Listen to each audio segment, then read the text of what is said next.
Here's the deal. This is a good one from Ciro. He asked one last night. Do you change strategies when things aren't going your way? Now, Garrison, when he was on, he had a show he put out a few weeks back, a live show. And he mentioned, and he does this in his book, he mentions the 3 types of tables, really. There's the hot table, there's the cold table, right? So hot table, everybody, you're winning. It's all right side or it's all dark side, could be a hot table for you. The cold table where everything is just opposite of what you're doing. Then there's this thing he calls a torpedo table, which is as you're switching, no matter what you do, you get the wrong thing. Like I've run into this where it's like, okay, the table's cold, I switch to the dark side, all of a sudden they're hitting come out 7s. Okay, back to the light side and they start PSOing. Like you can't catch it. You're just completely off kilter with the table. That's what I think what Ciro's talking about is that torpedo kind of table where there's nothing you can do that's working. Like nothing works. And do you switch your strategy? That's kind of the thing I'm going to do today in the rollout is, do you switch your strategy or do you plow through, right? There's a school of thought that says bring enough money for 10 shooters to work your strategy. And that implies you're going to do the same thing for every shooter on the table at least 10 times around. So your mindset going into that table is I'm bringing my spread times 10 and I'm going to just work it. If it works or not, I'm going to go for it, right? Or I'm just going to kind of plow ahead. You're never going to change. The other person I'm going to be playing with today is going to have this enormous bankroll. Same thing. They're going to play their strategy all the way through.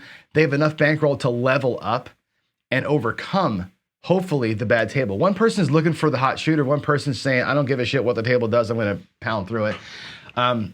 There are other people out there who will say, tables have trends and you got to follow the trend and bob and weave. Now, if trending is real, number one, right? If you are of the mindset that, yeah, there is trends and I'm going to try and follow them, that's one piece of this, right? Then you got to hop the trend, get on it right, and do the right bets to kind of catch what's happening at that moment or in that series of moments at the table. That's where you get torpedoed if you don't know what you're doing. If you're reading it wrong, if the trend isn't real, if it's a false trend, if trends don't work at all, if any of that's true, you try and catching it, you're going to be chasing a rat all around the house or chasing a chicken like Rocky did and getting your butt kicked. And you're torpedoing yourself in that case. So I would say I have 2 basic ways of playing. I have a hot table way, a cold table way, and like the way that I want to play. And I start kind of in the middle. And I see sort of a direction that I can feel the tilt, and I'll switch to that. And that'll be the way that I go.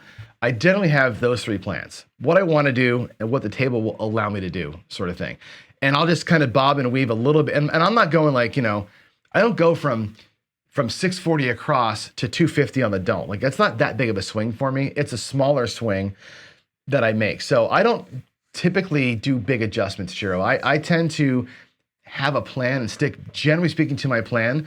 And my middle of the road plan lets me go either way. And it's not a big jump. Like the Horseman's a good example, right? It's a little bit of a don't, a couple of come bets. If the table's going a little bit south, maybe it's a bigger don't. Maybe I put odds on that don't and I skip one of the come bets. Like it's not a huge adjustment, but it's just enough of an adjustment to let me sort of ride the vibe that I'm getting. And that's kind of the way that I do it. Y'all may have way different answers to that, but I don't like big swings. I don't like to completely change my strategy mid-shoe because I feel like chasing that chicken. I don't want to chase the chicken because I'm not bankrolled enough to follow the trends around and survive all of that, right? I'm not bringing like today $5,000. I don't bring $5,000 to the table, right? So I can't brute force it. So there's my answer. Hope that makes a little bit of sense for you, Ciro. I like to kind of ride the middle here and then be able to adjust as I go. And that's it. So there it is. There's avoid the torpedo table. Don't torpedo yourself at the table by trying to chase it. You try and chase it, you're going to get caught. The chicken will catch you every single time. So there's my answer to that one. And